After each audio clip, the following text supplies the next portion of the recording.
हे भगवान,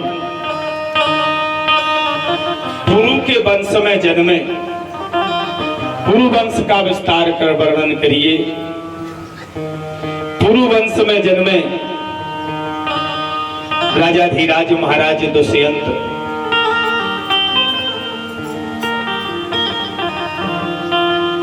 राजा दुष्यंत एक बार एक अच्छे शासक कहे गए हैं, एक नीतिवान राजा कहे गए हैं। धीरे धीरे समय बीतता जाता है, राजा का राजपाट सब चल रहा है।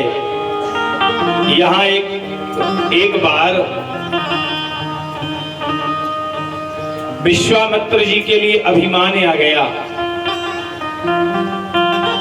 विश्वामित्र को अभिमान आ गया, हम तपस्वी हैं, हमारी कोई तपस्या भंग नहीं कर सकता, हम कामी नहीं हो सकते।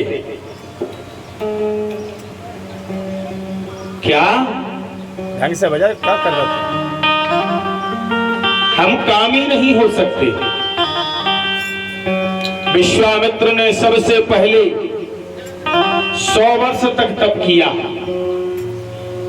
और तप पूर्ण हो जाने के बाद विश्वामित्र पुनः तप में फिर बैठने लगे। इंद्र ने सोचा ऐसा ना हो, ये तपस्या करके हमारी इंद्रासन ना छीन ले, हमारी सिंहासन ना छीन ले। तब उसी समय एक दिन देवराज इंद्र ने अमरावती की परम सुंदरी, परम सुंदर जिसका नाम मेनका है, इंद्र ने कहा जाओ मेनका,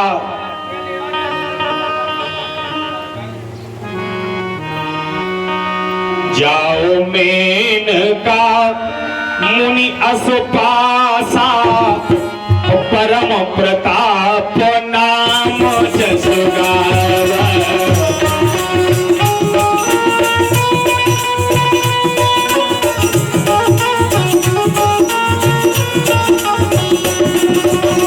सुंदर रूप अनुपम धारी, सुंदर रूप अनुपम धारी, आई मेनका ऋषि गणद्वारी।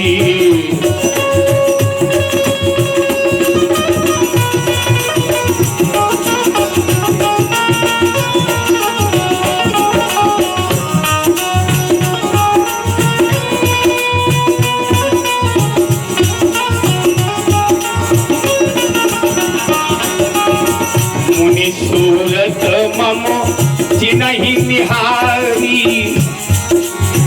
मुनि सूरत मम जिनहि निहारी, विश्वामित्र जगत भय भारी।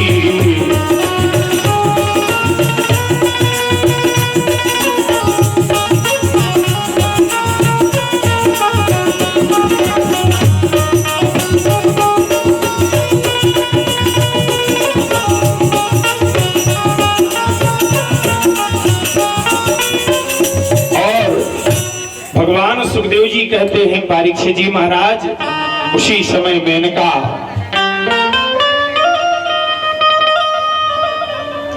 विश्वामित्र मुनि के सामने आई है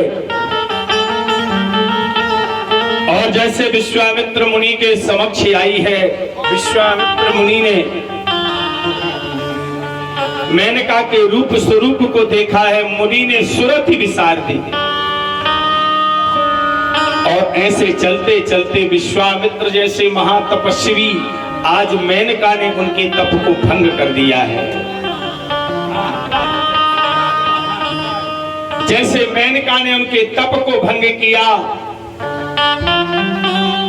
मेनका विश्वामित्र एक साथ 10 वर्ष रहे। एक साथ 10 वर्ष रहने के पश्चात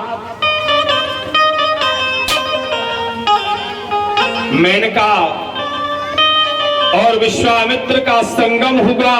उस संगम से एक कन्या का जन्म हुआ।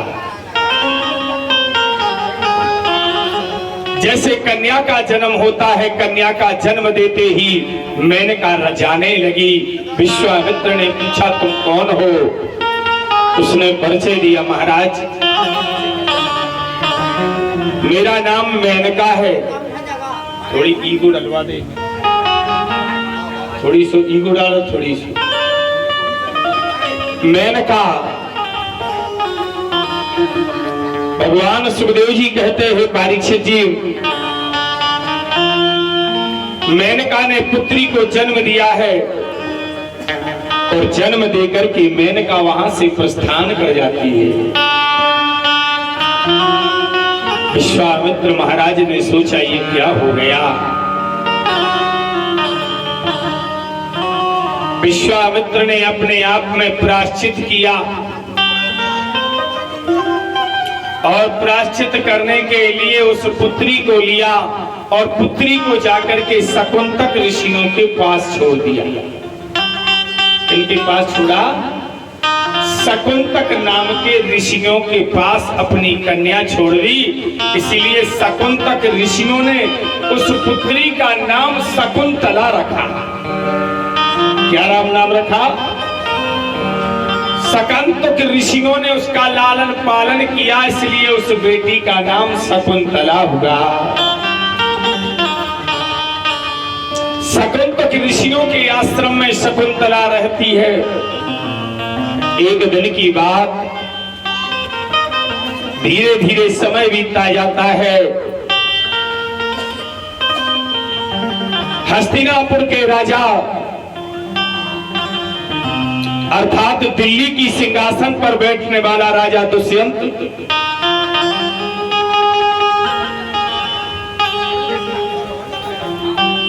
आज विचरण करते करते करते जंगल की ओर आया है। उस जंगल की ओर आकर के क्या देखते हैं? आश्रम परम पुनीत निहारा, जाहि शकुंतक ऋषि।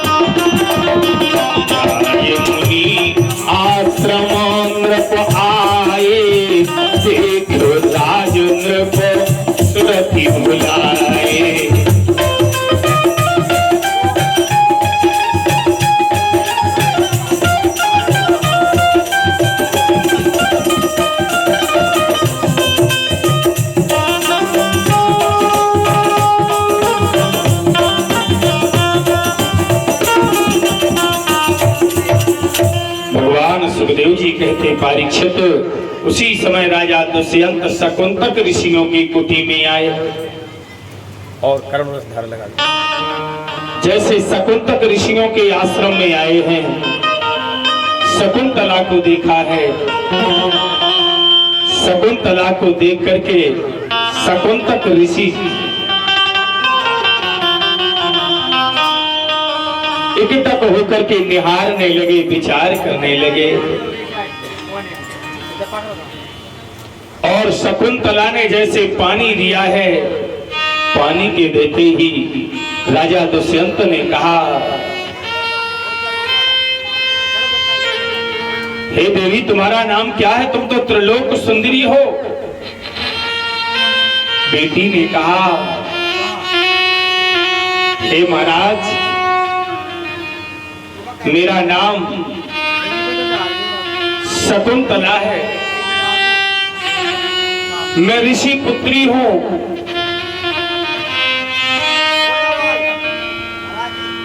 और जैसे ऋषि पुत्री के लिए देखा है, ऋषि पुत्री को कहा है, उसी समय राजा दुष्यंत शकुंतला से गंधर्व विवाह करता है। और जैसे शकुंतला से राजा दुष्यंत ने गंधर्व विवाह किया, विवाह 3 प्रकार से बताए गए हैं। एक गंधर्व विवाह, स्त्री और पुरुष के दोनों के बीच में मिलन हो उसे गंधर्व विवाह कहते हैं। दूसरे नंबर विवाह भगवान राम ने जनक की प्रतिज्ञा को पूर्ण किया। प्रतिज्ञा को पूर्ण करना ये दूसरा वर्ण है। तीसरा विवाह माता पिता की सहमति से 7 परिक्रमा पढ़ना, ये 3 विवाहों का वर्णन कहा गया है शास्त्रों में। राजा दुष्यंत ने मेनका की पुत्री शकुंतला से गंधर्व विवाह किया है। और राजा दुष्यंत जब जाने लगे, बोले महाराज कुछ निशानी तो देते जाओ कि हम तुम्हारी पत्नी हैं और हम तुम्हारी पुत्र की माता बनने वाले हैं। तब उसी समय राजा दुष्यंत ने अपनी मुद्रिका उतारी, मुद्रिका उतार करके हाथ में पहना दी। लो हे देवी, इसको धारण करो। जब तुम ये मुद्रिका मुझे दिखाओगी तो मुझे संपूर्ण इतिहास याद आ जाएगा। राजा दुष्यंत चले जाते हैं। आज दुर्वासा ऋषि आए और जैसे दुर्वासा जी ने आकर के शकुंतक ऋषियों को 1 बार 2 बार 3 बार पुकारा है। जब शकुंतक ऋषियों ने उत्तर नहीं दिया, शकुंतला अपने गर्भ में पलने वाले बच्चे को देख रही थी। राजा दुष्यंत के विषय में सोच रही थी, चिंतन कर रही थी। उसी समय दुर्वासा ने शकुंतला को श्राप दे दिया, जा मैं तुझे श्राप देता हूं, तू जिसके विषय में सोच रही है वो तुझे भूल जाएगा। जा, तू जिसका चिंतन कर रही है वह तुझे भूल जाएगा। दुर्वासा का श्राप गलते ही शकुंतला चरणों में गिर गई। बाबा, हे महाराज,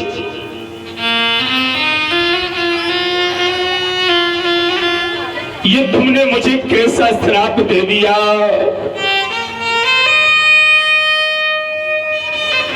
अभी तो मेरे उदर में उनका बेटा पल रहा है, इसको मैं किसका नाम दूंगा। ये बेटा किसका नाम लेकर के संसार में आएगा।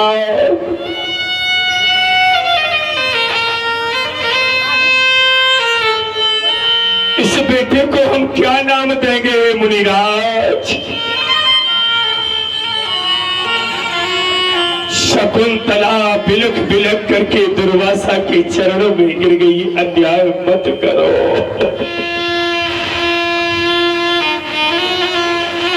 तब दुर्वासा ने कहा, हे देवी, जिस दिन तुम अपने पति को अपनी निशानी दिखाओगी, पति तुम्हारी निशानी देख के तुम्हें पहचान लेगा। आज शकुंतक ऋषियों ने आए हैं, आकर के पूछा, बेटी ये तेरे अंदर क्या देख रहा हो। पुत्री ने कहा, पिताजी हमने राजा दुष्यंत से गंधर्व विवाह किया था और उन्हीं का बेटा मेरे उदर में पल रहा है। शकुंतक ऋषि कहने लगे, बेटी तुझे मालूम नहीं है, पुत्री तुझे ये ज्ञात नहीं है, स्त्री को सुख हो चाहे दुख हो, नारी का सम्मान पति के घर में है। स्त्री का सम्मान पति के साथ है, पिता के घर सम्मान नहीं है। उसी समय शकुंतक ऋषियों ने पालकी सजाई है। पालकी सजा करके शकुंतला के लिए राजा दुष्यंत अर्थात दिल्ली नगरी के लिए प्रस्थान किया।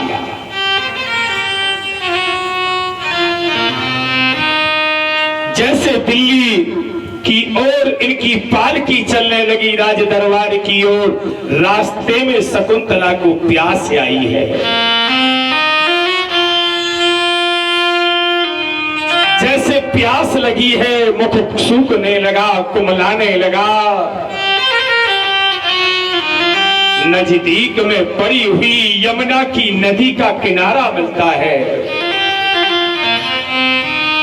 और इस यमुना नदी के किनारे राजा की रानी शकुंतला जैसे यमुना में पानी पीने को आई है, जैसे पानी पीने के लिए आई है, जैसे नीर पीने के लिए आई है, उसी समय पानी में पीते समय मूत्र का जो निशानी है राजा की, वह निशानी जाकर के जल में डूब जाती है, गिर जाती है।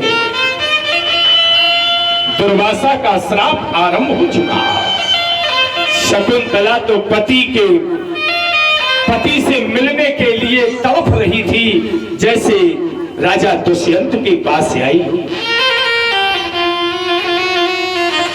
राजा दुष्यंत के जाकर के चरणों में गिर गई। महाराज, आपने सूरत भुला दी, परंतु मैं मां बनने वाली हूं, इसलिए तुम्हारी ओर आई हूं। राजा दुष्यंत ने कहा, देवी तुम कौन हो? देवी तुम्हारा नाम क्या है? उसने कहा, महाराज भूल गए, शकुंतक ऋषियों के आश्रम में तुमने मुझसे गंधर्व विवाह किया और इसी वक्त का तुम्हारा खून मेरे पास है, मैं उसकी मां बनने वाली हूं। महाराज तुम पहचान नहीं रहे। जब इस संसार में पति ही नहीं पहचानेगा तो कौन सम्मान देगा?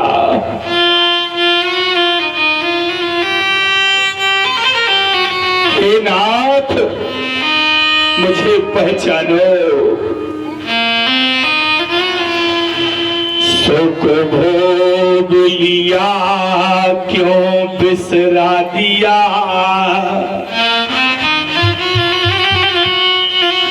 शकुंतला सभा के बीच में रोने लगी। राजन, आपने सुख भोग लिया और मुझे बिसरा दिया।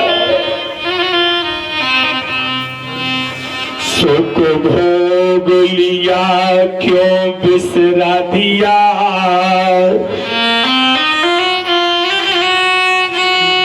यह किसके हवाले कर दूंगी।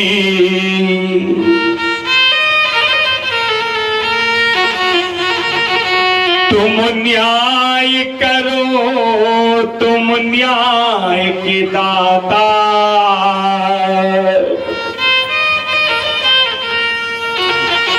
अबला की पुकार को पुल को। महाराज, हे महाराज न्याय करो, ये मेरी कोख में पलने वाला बेटा किसके हवाले करूंगी नाथ? राजा दुष्यंत ने सिपाहियों से कहा, धक्के मार के राज दरबार से निकाल दो। ना जाने ये कहां का पाप मेरे सिर लाई है, और नहीं माने तो फांसी पर लटका दो। शकुंतला कहने लगी, महाराज आप भगा रहे हैं, मैं भाग रही हूं, पर सभा में प्रतिज्ञा करके जाती हो। मेरी कूख में जो बेटा होगा वो त्रिलोक का विजयी बेटा होगा। मैं ऐसा रणसूरमा बनाऊंगा कि ये आपकी सिंहासन मेरे बेटे को बुलाए।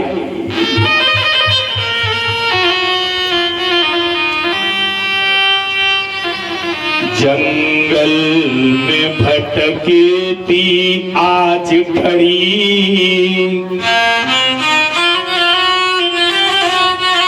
गर्भ पालती नारी है।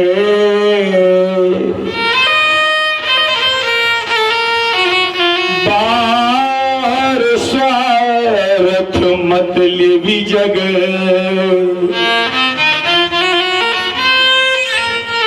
एक अबला की आवाज जाती है।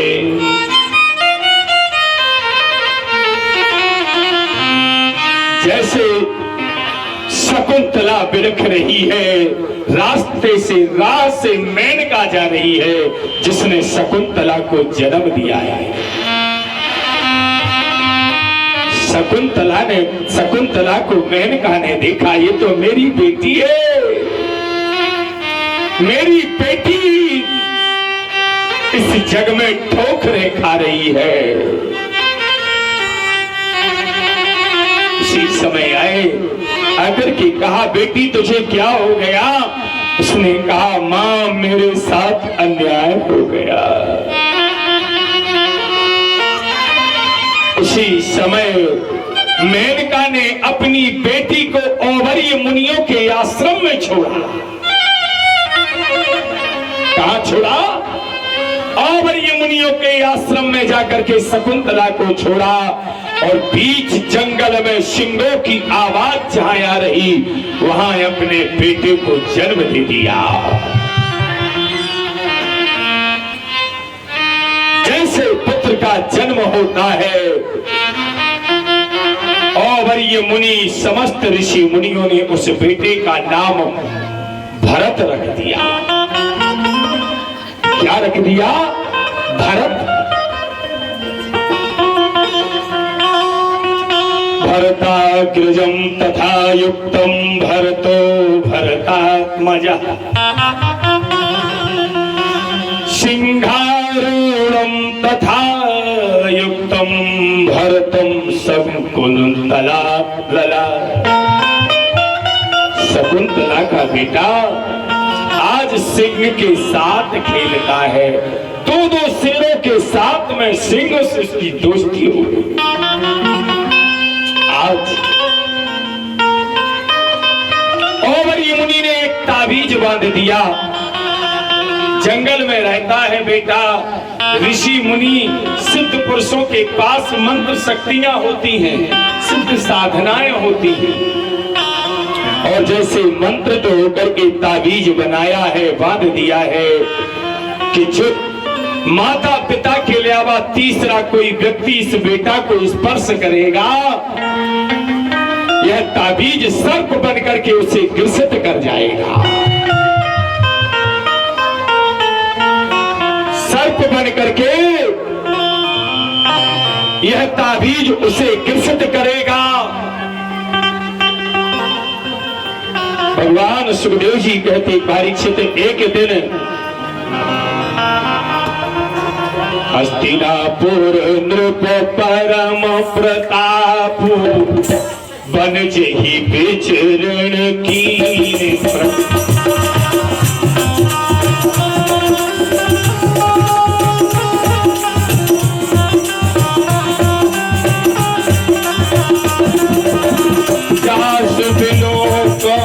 तनय मनोवारे भरत प्रताप नाम जस गाए।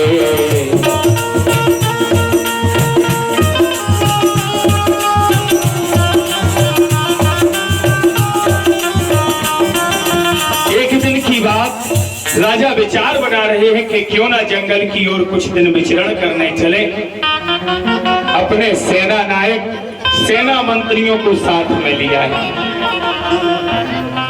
और जैसे लेकर के चले हैं तो भगवान सुखदेव जी कहते परीक्षित, उसी समय एक सिपाही एक मछुआरे को पकड़ के लाया है। मछुआरे का अपराध क्या है? जंगल में एक दिन मछुआरा जाल डालता है और जाल डालता है जैसे वह अंगूठी एक मछली ने खा ली और उस मछली के उदर से राजकोष की राजा की मुद्री निकल के आई और जैसे वो मुद्रिका निकल करके आई है, सोनी के पास वो बेचने लगा।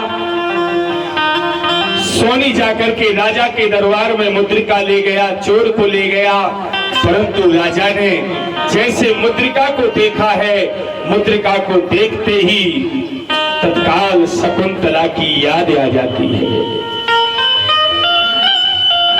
शकुंतला की याद आ गई, राजा दुष्यंत तड़पने लगा। राजा दुष्यंत ने कहा, अभी इसी समय संपूर्ण पृथ्वी को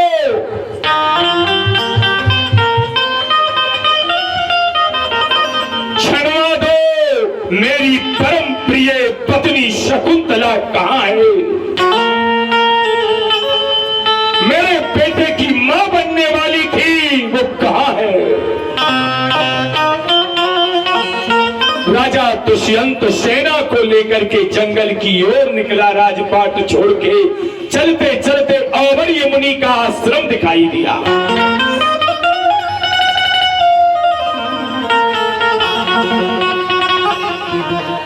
जैसे औवर्य मुनि का आश्रम दिखाई देता है, वहां छोटा सा बेटा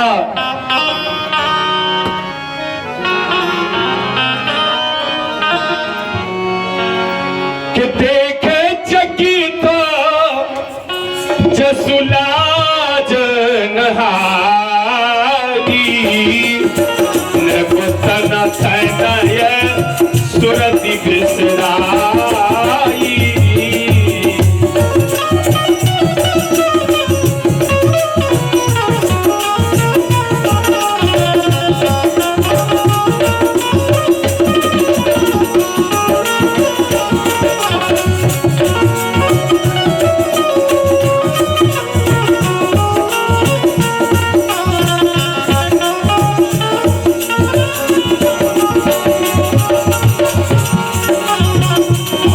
प्रमोद लाल उठाए, परम प्रतीत राज कस पाए।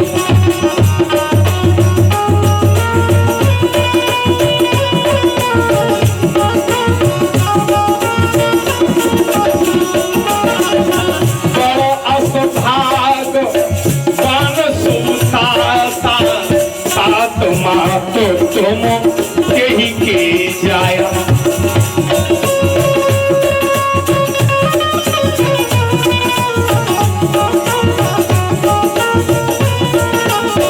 राजा दुष्यंत ने पुत्र को अपनी गोदी में उठाया। वहां शकुंतला की दासियां खड़ी थी। बोली, राजा आप इस बेटे को मत छुओ, नहीं तो ताबीज सर्प बन के ग्रसित करेगा, इसके पिता माता छी सकते हैं। राजा दुष्यंत ने कहा, अगर मेरा इस बेटे को छीने से अंत होना है तो हो जाए, मैं तो छूंगा। जैसे बेटे को छुआ है, राजा को कुछ नहीं हुआ। राजा ने पूछा, कहू लाल कहाँ मात तुम्हारी, देखना चाहो लाल सा भारी।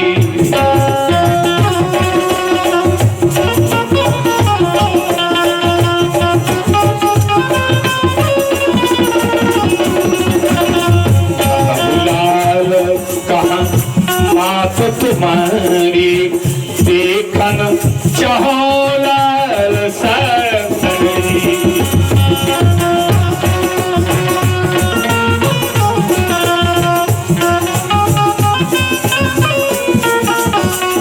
लाल बेटा, मैया कहाँ है तेरी?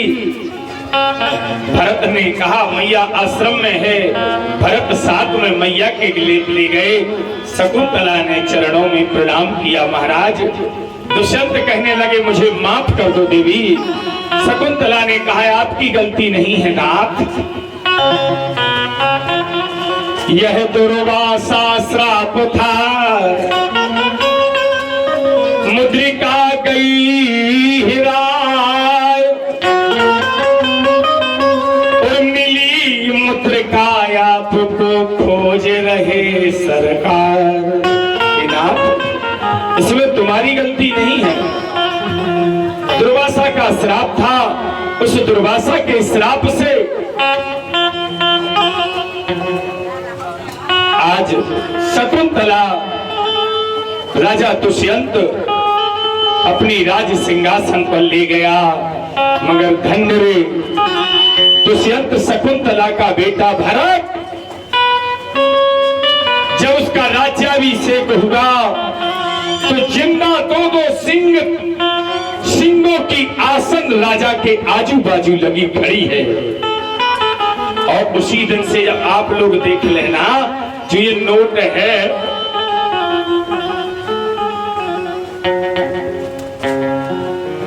नोटों में राजा भरत बीच में रहते हैं, आजू बाजू और ऊपर की ओर सिंह रहते हैं। क्या रहते हैं? ये भारत का पुत्र हुआ जिसके आजू बाजू में सिंह है, बीच में राजा की सिंहासन है, इसीलिए उस बेटे का नाम भरत के साथ नाम भारत देश रखा गया। बोलो वृंदावन बिहारी लाल। पहले इस देश के लिए भारत के पहले इस देश के लिए अजनाब कहते थे। क्या कहते थे? इस देश का नाम एक राजा के नाम था, अजनाब नाम की राजा। उस राजा के बाद में जब भरत राजा हुए तो समस्त प्रजावासी ऋषि मुनियों ने राजा भरत से कहा महाराज तुम्हारे जैसा राजा गद्दी पर बैठा है तो क्यों ना इस देश का नाम भारत ही रख दिया जाए। उसी दिन से भारत देश बन गया। बोलो वृंदावन बिहारी लाल।